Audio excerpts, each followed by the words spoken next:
अस्सलाम वालेकुम guys, welcome back to my YouTube channel. उम्मीद करती हूँ कि आप सब खैर खैरियत से होंगे और दुआ गो हूँ कि अल्लाह ताला आपको अपनी हिफ्ज़ व अमान में रखे। तो आज का जो हमारा टॉपिक है वो थोड़ा सा कॉम्प्लिकेटेड है। इनिशियली मैंने जैसे आपको बताया था न्यूक्लियस के बारे में, न्यूक्लियस के कंपोजिशन के बारे में, उसके स्ट्रक्चर के बारे में, फिर मैंने ब्रीफली एक शॉर्ट वीडियो के ज़रिए से आपको उसके 4 to 5 फंक्शंस के बारे में बताया था। बट आज जो हम न्यूक्लियस का फंक्शन डिस्कस करने जा रहे हैं, that is the most complicated and conceptual question कि how ribosomes are synthesized in nucleolus. As we all know that nucleolus is the major part of the nucleus जहाँ पर राइबोसोम्स सिंथेसाइज होते हैं और ribosome is the protein factory. ठीक है, तो major function जो न्यूक्लियस परफॉर्म कर रहा है वो प्रोटीन की सिंथेसिस हो रही है उसमें, लेकिन कैसे हो रही है, कैसे राइबोसोम सिंथेसाइज हो रहे हैं, आज के इस लेक्चर में हम उसको, इस कॉन्सेप्ट को क्लियर करेंगे। और किसी की कोई क्यूरी होगी तो आई होप कि वो क्यूरी ख़त्म हो जाएगी।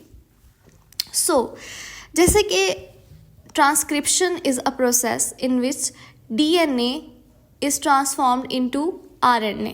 ठीक है, तो हमने ये भी पढ़ा कि ट्रांसक्रिप्शन जो है वो न्यूक्लियस के अंदर होती है। तो क्या होता है, सबसे पहले DNA से RNA बनता है और RNA की फर्दर 3 टाइप्स होती हैं।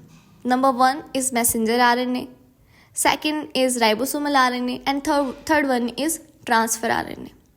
तो सबसे पहले ये जो मैसेंजर आरएनए है ये न्यूक्लियर पोर्स के रास्ते से होता हुआ न्यूक्लियस को लीव करता है, पहला स्टेप।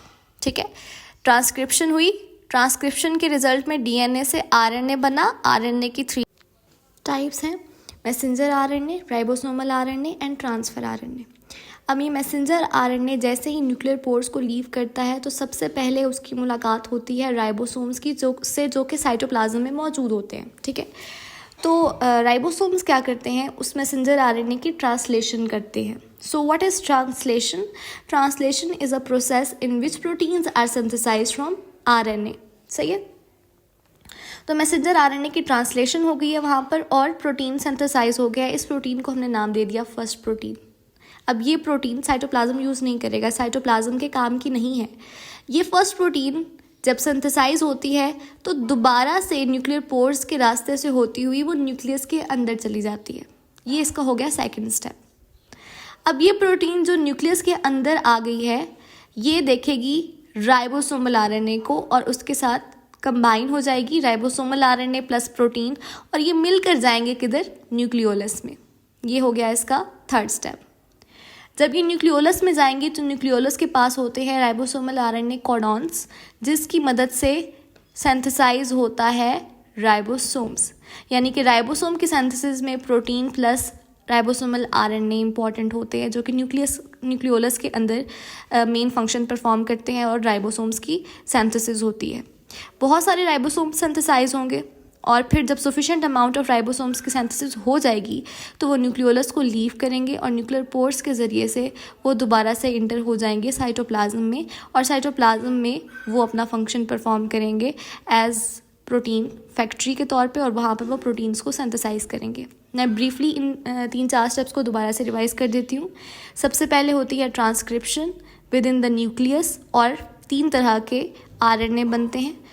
उसमें से पहला आरएनए मैसेंजर आरएनए न्यूक्लियस को लीव करता है थ्रू न्यूक्लियर पोर्स और राइबोसोम के साथ उसकी मीटिंग होती है, वहाँ पर उसकी ट्रांसलेशन होती है और फर्स्ट प्रोटीन सिंथेसाइज होती है।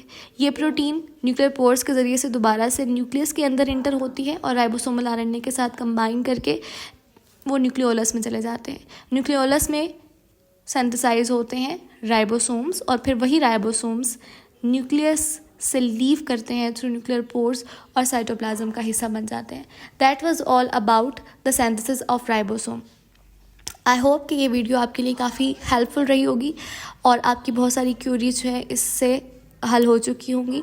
For more updates and for more good videos stay tune and don't forget to subscribe. और अगर आपको वीडियो पसंद आती है तो लाइक, शेयर और कमेंट करना मत भूलिए। अल्लाह ताला आपको अपने सामान में रखिए और दुआओं में याद रखिएगा। अल्लाह हाफिज़।